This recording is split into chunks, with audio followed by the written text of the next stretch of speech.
in this video, I am going to give you the 3 steps on how to choose your word of the year and actually put it into action for what you want to create this year.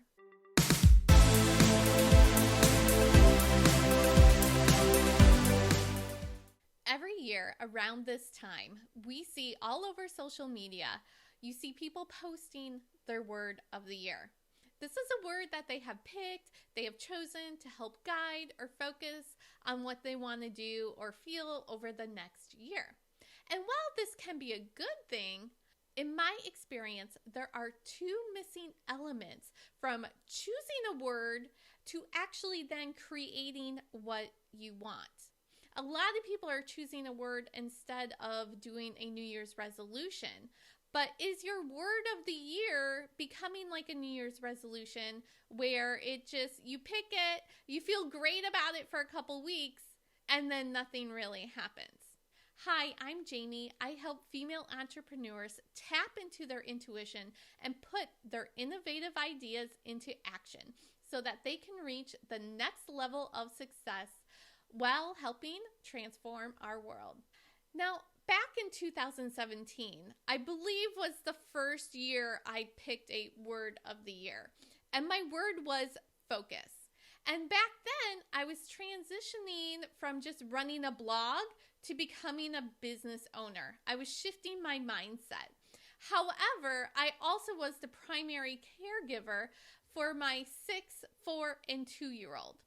So if you're a parent who also works, I think you can relate to why I chose the word focus. Focus was my word. Because at that time, I rarely had dedicated work time that wasn't just nap time or in the evening after my kids went to bed. So I picked the word focus.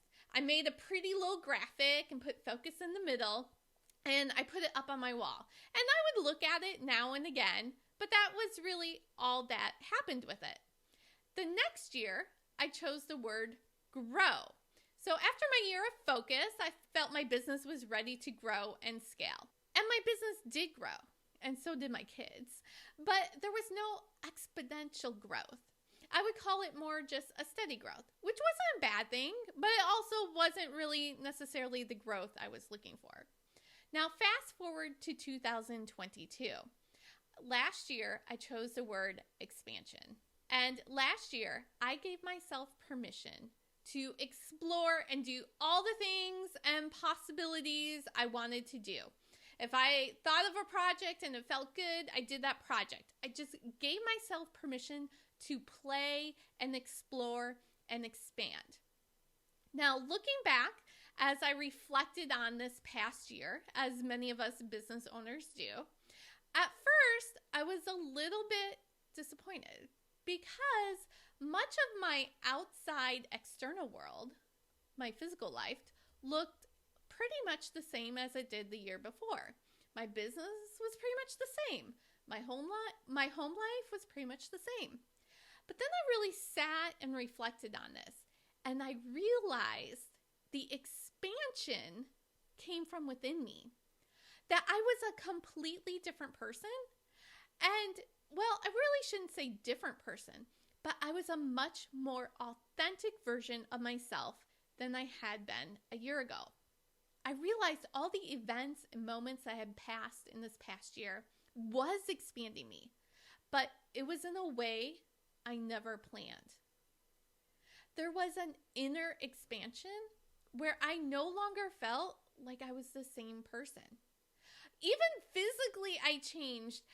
My tastes have changed. If you've followed me online for a while, you may know that I used to post a lot of pictures of my coffee cup, like of it getting cold, sitting while I attended to my young children, or goldfish being dropped into my coffee cup, or the one time that I was in Starbucks and they didn't ask my name to write on the cup, and instead they just wrote Mom on the cup.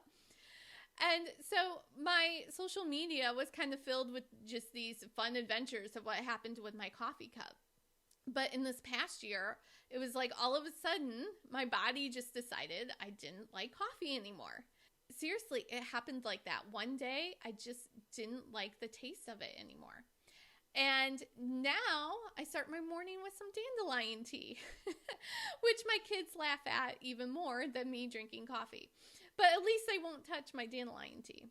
But what I've realized is that by picking a word is a great start. It's a great intention that we want to do this, we want to create this. But there is more to it than just choosing a word. We have to put that word into action. And then there's one missing part that no one ever talks about. And that is we have to allow room for the magic. We have to allow space for the universe, God, source, whatever word, you can insert whatever word you want into there. We're talking about the same thing. But we get so much more than we ever thought was possible when we make space, and I call it allow for the wow. When we make space for the universe to wow us, that is where the magic truly happens. So in order to make your word of the year work for you, you have to go beyond just picking it. You must first set the intention with your word. You're not just picking a word, but rather you are setting an intention of what you want to co-create with the universe, with Creator, with Source. So what do you want to create this year? The best way to get started with this is just to journal with pen and paper. And yeah, I know some of you may be a techie person and want to type it and do a note on your iPhone or whatever, but there is something more beneficial to actually handwriting because you're connecting your hand to your brain. It's just a different flow. So I would journal it out on a piece of paper, everything you want to create this year. What do you want to accomplish? And then go back and look at what you've written. Does any word on the page jump out to you? Do you see any word repeated throughout your journal? Do you see any word repeated throughout your notes?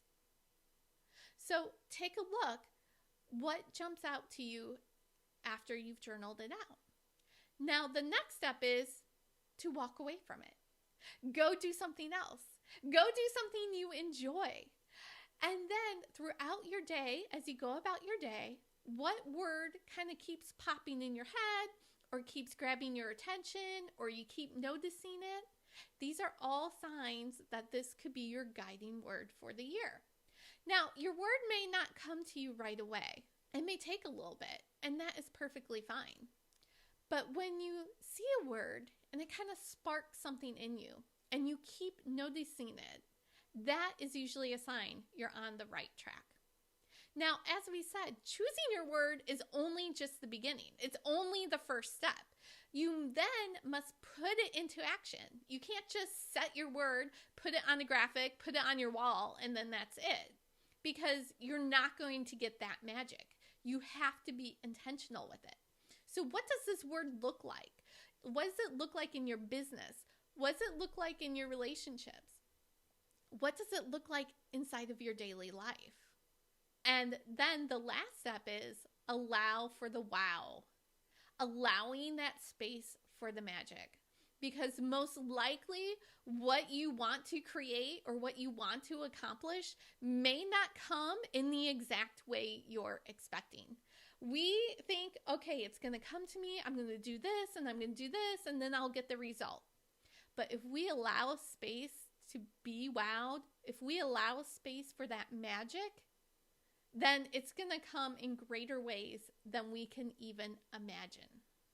If this video is resonating with you, I invite you to check out our masterclass, One Word Magic, where I walk you through our exact steps on how to choose your word, put it into action, and allow for the wow. I've even included a creative exercise on how to apply your word to all areas of your life. You can click the link below to sign up and learn more. So let me ask you, what do you want to create this year? What word is going to help guide you to get you there? Now, if you're wondering, my word this year is intentional. I am setting the intention to be intentional while still allowing space for the magic and the miracles to show up. So if you'd like to learn more about how to put your word of the year into action, sign up for our One Word Magic. Once again, the link is below. But before you go, tell me in the comments, what is your word for this year?